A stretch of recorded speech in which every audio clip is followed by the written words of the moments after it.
भूशून्य यानी zero ground कहाँ पे है? लंदन, ग्रीनविच, शिकागो या फिर न्यूयॉर्क? सही आंसर है न्यूयॉर्क। डी इसका सही आंसर है। इसका डिटेल आगे पढ़ेंगे हम लोग अभी।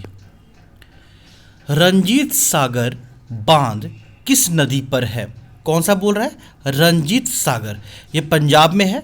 रावी, चिनाब, ब्यास या झेलम? सही जवाब है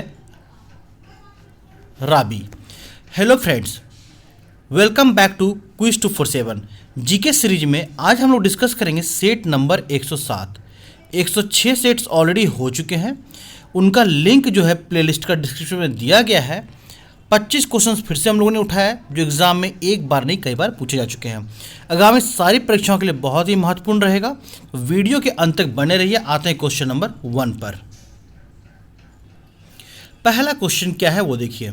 पहला क्वेश्चन है, संसार का सबसे बड़ा द्वीप जिसका नाम क्या है? ग्रीनलैंड, ये कहाँ स्थित है? क्या क्वेश्चन है? दुनिया का सबसे बड़ा द्वीप जिसका नाम क्या है? ग्रीनलैंड, ये कहाँ पर है? आपको 4 ऑप्शन दिए गए, स्वीडन, फिनलैंड, अमेरिका या फिर डेनमार्क। इन 4 में से कोई एक ऑप्शन होगा। आप कमेंट बॉक्स में क्वेश्चन नंबर लिखकर answer A B C D या फिर डी दे सकते हैं। सही जवाब है डेनमार्क। डी इसका राइट आंसर था। तो यहाँ पे 2 क्वेश्चन छुपे हुए थे कि संसार का सबसे बड़ा जो द्वीप उसका नाम क्या है? ग्रीनलैंड नाम है। और ये कहाँ पर है? तो डेनमार्क में है। अगले क्वेश्चन पर आते हैं।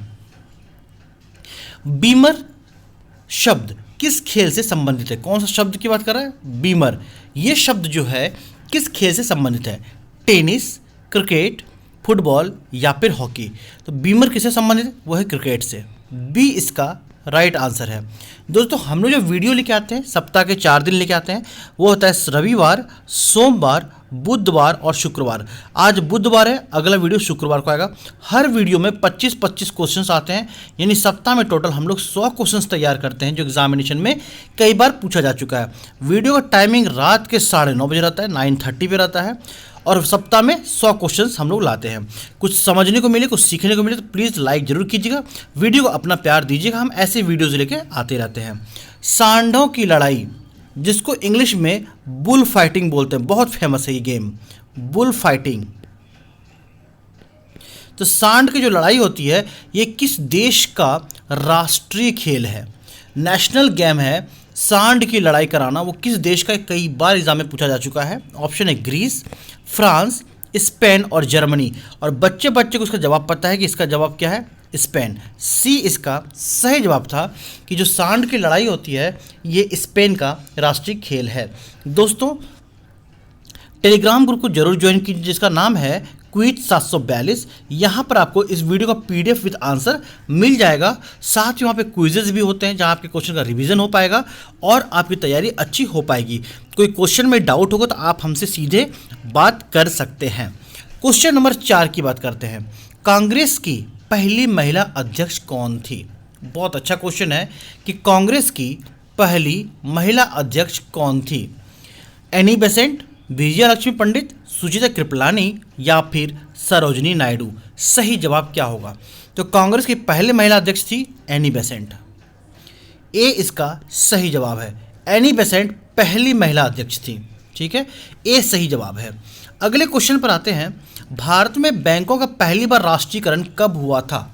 सबसे पहले जो राष्ट्रीयकरण हुआ था बैंक में वो कब हुआ था? तो मैं बता दूं 14 बैंकों का राष्ट्रीयकरण सबसे पहले चरण में हुआ था। वो कब हुआ था? 1948, 1969, 1972 या फिर 1975? सही जवाब क्या होगा? सही जवाब है 1969 में हुआ था। बी इसका राइट आंसर है। जो पहले चरण का राष्ट्रीयकरण हुआ था बैंकों का, और उस पहले चरण में कुल 14 बैंकों का राष्ट्रीयकरण हुआ था। ये क्वेश्चन पूछा जा चुका है कितने बैंकों का हुआ था। अगले क्वेश्चन पर आते हैं। फ्रेंड्स, वीडियो अच्छा लगे तो प्लीज़ अपना लाइक कीजिएगा, अपना प्यार दीजिएगा। भारत की किस नदी को वृद्ध गंगा कहा जाता है? कितना आसान है और कितना इंपॉर्टेंट क्वेश्चन है कि किस नदी को वृद्ध गंगा कहा जाता है? ब्रह्मपुत्र, यमुना, गोदावरी या गंगा जी? सही जवाब क्या है? सही जवाब है गोदावरी। सी इसका राइट आंसर था। गोदावरी को ही वृद्ध गंगा बोलते हैं। फ्रेंड्स, टेलीग्राम ग्रुप जरूर ज्वाइन कीजिए। यहाँ पे आपको फ़ायदे ही फ़ायदे हैं जिसका नाम है क्वीट 742। रंजीत सागर बांध किस नदी पर, अभी हम लोगों ने पढ़ा था कि रंजीत सागर बांध जो है ये कहाँ पर है, तो ये है रावी नदी में पर बना हुआ बांध है। और इसी को, इस जो रंजीत सागर बांध परियोजना है, इसे थिन डैम परियोजना भी बोलते हैं। क्या बोलते हैं? थिन डैम परियोजना, ठीक है, ये नाम से भी जाता है। तो थिन डैम परियोजना कहाँ पर है? तो रावी नदी पर पंजाब में है। और ये रंजीत सागर है, तो दोनों एक ही नाम है। क्लियर है? ए इसका राइट आंसर था। दोस्तों वीडियो अच्छा लगे तो प्लीज़ लाइक कीजिएगा, अपने दोस्तों से शेयर जरूर कीजिएगा। कौन सा विटामिन शरीर में भंडारित नहीं होता?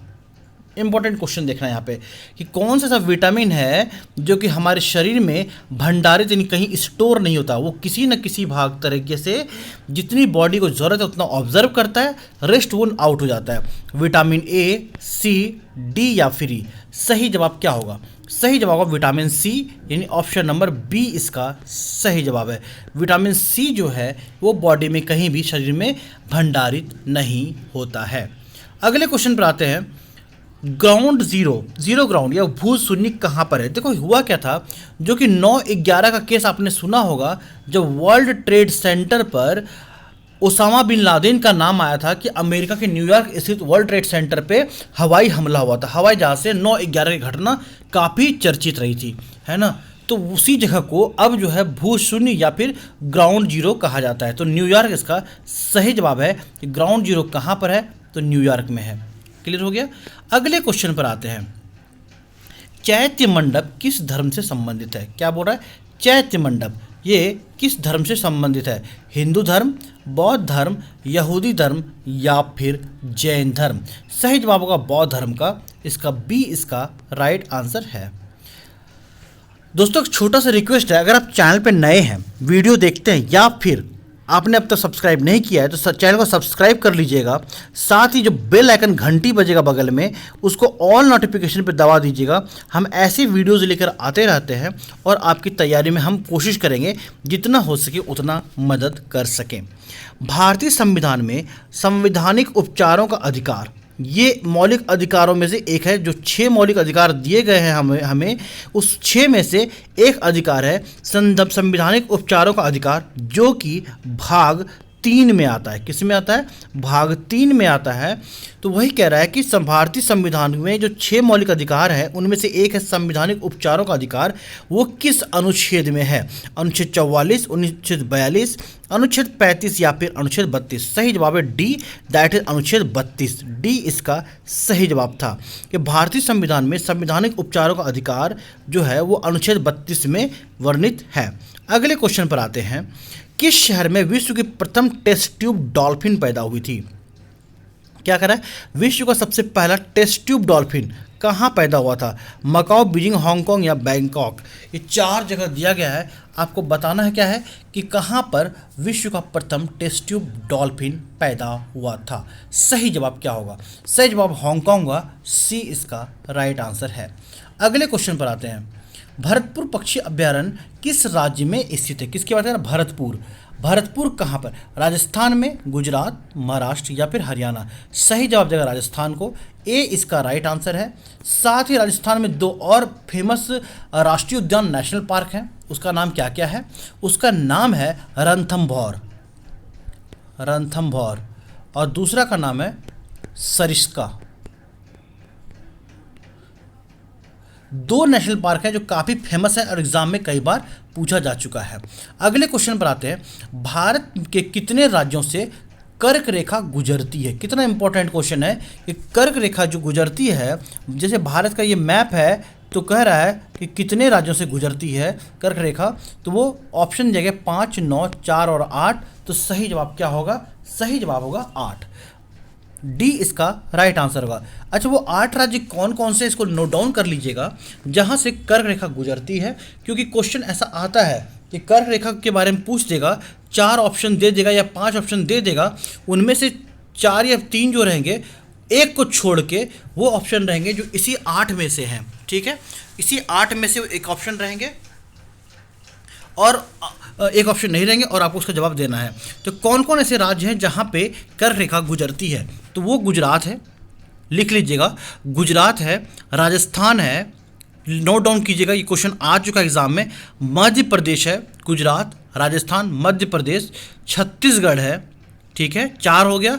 5वां आपका झारखंड हो जाएगा, 6ठा आपका वेस्ट बंगाल हो जाएगा, 7वां आपका त्रिपुरा हो जाएगा और 8वां आपका मिजोरम हो जाएगा। नोट डाउन कर लीजिएगा, गुजरात, छत्तीसगढ़, राजस्थान, झारखंड, मध्य प्रदेश, वेस्ट बंगाल, त्रिपुरा और मिजोरम, ये 8 स्टेट ऐसे हैं जहां से ये कर्क रेखा जो है गुजरती है। तो क्वेश्चन क्या था कि भारत के कितने राज्यों से कर्क रेखा गुजरती है? तो सही जवाब जाएगा D, that is 8। Next question पर आते हैं। उर्वरक कॉम्प्लेक्स पारादीप फास्फेट्स लिमिटेड किस राज्य में स्थित है? पारादीप बंदरगाह भी है, याद रखिएगा, समझिएगा इस चीज़ को, यहाँ पे थोड़ा लॉजिक लगाइएगा।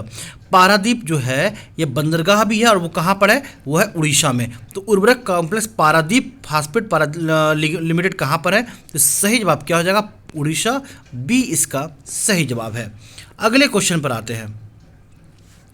भारत के किस राज्य में जनसंख्या घनत्व, जिसको इंग्लिश में बोलते हैं पॉपुलेशन डेंसिटी, ठीक है, तो सबसे अधिक की बात कर रहा है कि सबसे अधिक जो 2011 अभी 21 की जनगणना तो होगी, तो 2011 की जो जनगणना हुई है उसके अनुसार ये क्वेश्चन पूछा गया है कि भारत के किस राज्य में जो पॉपुलेशन डेंसिटी है, ठीक है, पॉपुलेशन डेंसिटी जो है, जनसंख्या घनत्व जो है वो सबसे ज़्यादा किस राज्य में है? बिहार, महाराष्ट्र, उत्तर प्रदेश या बंगाल? सही जवाब है बिहार। जो जनसंख्या घनत्व है सबसे ज़्यादा कहाँ पर है? बिहार में। अच्छा, सबसे कम अगर पूछ दे तो आप क्या जवाब देंगे? तो सबसे कम देंगे आप अरुणाचल प्रदेश। कहाँ पे है? अरुणाचल प्रदेश, जहाँ पर महज 17 सिर्फ पर किलोमीटर स्क्वायर के क्षेत्र में सिर्फ 17 लोग रहते हैं। कितना कम है अरुणाचल प्रदेश में, ठीक है, सिर्फ 17 लोग रहते हैं पर किलोमीटर स्क्वायर पे। अगले क्वेश्चन पे आते हैं। क्वेश्चन है मक्का का रासायनिक नाम क्या है? मक्का जो मकई होता है, मक्का मदीना मत समझ लेना, मकई की बात कर रहा। मक्का का रासायनिक नाम क्या है? ऑप्शन क्या दिया है? पेनिसिटम, अमेरिकोनम, जियामेज, पीसम सेटिवियम और चौथा ऑप्शन दिया गया है डाकस कैरोटा। 4 ऑप्शन दिया गया है, आपको क्या बताना है कि मक्का यानी मकई जो होता है उसका रासायनिक नाम क्या है? सही जवाब जाएगा जियामेज को जाएगा, बी इसका सही जवाब था, जियामेज को जाएगा। दोस्तों टेलीग्राम ग्रुप को जरूर ज्वाइन कीजिए जिसका नाम है क्विज 742। चैनल को सब्सक्राइब करना ना भूलें, बेल आइकन को दबाएंगे ऑल नोटिफिकेशन के लिए ताकि ऐसे वीडियोस आपके पास आते रहे। किसने पाटलिपुत्र को पालीब्रोथा कहा था? बहुत अच्छा क्वेश्चन है कि किसने पाटलिपुत्र को पालीब्रोथा कहा था? मेगास्थनीज, अल्बरेनू बरूनी, चाणक्य या फिर सेल्यूकस? 4 ऑप्शन दिए गए हैं, सही जवाब जाएगा मेगास्थनीज को, ए इसका राइट आंसर है। अगले क्वेश्चन पर आते हैं, क्वेश्चन नंबर 19 की बात करते हैं। राष्ट्रीय कांग्रेस के बेलगांव अधिवेशन की अध्यक्षता किसने की थी? बहुत अच्छा क्वेश्चन है कि जो राष्ट्रीय कांग्रेस का जो बेलगांव अधिवेशन हुआ था वहाँ की अध्यक्षता किसने की थी? मोहम्मद अली जिन्ना, सुभाष चंद्र बोस, जवाहरलाल नेहरू या फिर महात्मा गांधी? सही जवाब जाएगा D, that is Mahatma Gandhi, D इसका सही जवाब है। अगले क्वेश्चन की बात करते हैं। प्रथम गोलमेज सम्मेलन कब हुआ था? प्रथम गोलमेज सम्मेलन कब हुआ था? 1923, 1931, 1932 या फिर 1929? सही जवाब है 1930 को हुआ था और बाद में 1930 के बाद 1931 में कांग्रेस ने इसका ज़बरदस्त बहिष्कार किया जिसकी वजह से 1931 में गोलमेज सम्मेलन को रोक दिया गया, स्थगित कर दिया गया था, ठीक है। तो 3 गोलमेज सम्मेलन टोटल हुए थे, उसमें से प्रथम गोलमेज सम्मेलन 1930 को हुआ और 1931 को बंद हो गया। बेगमपेट अंतर्राष्ट्रीय हवाई अड्डा कहाँ स्थित है? क्या बोल रहा है? बेगमपेट अंतर्राष्ट्रीय हवाई अड्डा ये कहाँ स्थित है? बेंगलुरु, चेन्नई, हैदराबाद या इंदौर? सही जवाब क्या है? सही जवाब है हैदराबाद, सी इसका राइट आंसर था कि बेगमपेट अंतर्राष्ट्रीय हवाई अड्डा हैदराबाद में स्थित है। विद्युत चुंबकीय प्रेरण का सिद्धांत किसने दिया था? विद्युत चुंबकीय प्रेरण, इसका सिद्धांत किसने दिया था? ऑप्शन दिया गया हाइनरिक हर्ट्ज ने, माइकल फैराडे, थॉमस डेवनपोर्ट या फिर जोसेफ हेनरी? 4 ऑप्शन दिया गया है, आपको क्या बताना है? विद्युत चुंबकीय प्रेरण, इसका सही जवाब है फैराडे ने दिया था, तो बी इसका सही जवाब, माइकल फैराडे थे, बी इसका सही जवाब है। अगले क्वेश्चन पे आते हैं, मधुमक्खी पालन का अध्ययन क्या कहलाता है? मधुमक्खी पालन का अध्ययन कहलाता है apiculture, sericulture, pisciculture, silviculture. 4 option दिए गए हैं, तो आते हैं वन बाय वन करके कि मधुमक्खी का पालन क्या कहलाता है। देखो सिल्वीकल्चर जो होता है ये तो वन वर्धन होता है, पूरा वन का जो डेवलपमेंट होता है, वन का विकास होता है, वन के बारे में अध्ययन, that is called silviculture. Coming to pisciculture, pisciculture क्या होता है? तो पीसी कल्चर होता है मत्स्य पालन के बारे में अध्ययन करना, जो होता है मत्स्य पालन का जो अध्ययन होता है उसको हम लोग पीसी कल्चर बोलते हैं। सेरीकल्चर की बात करें तो सेरीकल्चर जो रेशम कीट होते हैं, रेशम के कीट होते हैं, उनके बारे में जो अध्ययन होता है वो सेरीकल्चर। बच गया अब एपीकल्चर, और एपीकल्चर ही जवाब था इसका कि मधुमक्खी पालन का अध्ययन एपीकल्चर कहलाता है। ए इसका सही जवाब था। इस चारों पॉइंट को लिख लीजिए, एग्जाम में चारों आ चुके हैं। अगले क्वेश्चन पे आते हैं, राजतरंगिणी पुस्तक के लेखक कौन थे? बहुतों को पता है, बच्चे को जवाब पता है, एग्जाम में कई बार पूछा जा चुका है, रिपीटेड क्वेश्चन है बहुत बार। राजतरंगिणी किसके द्वारा लिखा गया पुस्तक है? कालिदास, चाणक्य, बाणभट्ट या फिर कलहन। और सबको इसका जवाब पता होता है, डी इसका सही जवाब है, कलहन इसका राइट आंसर है।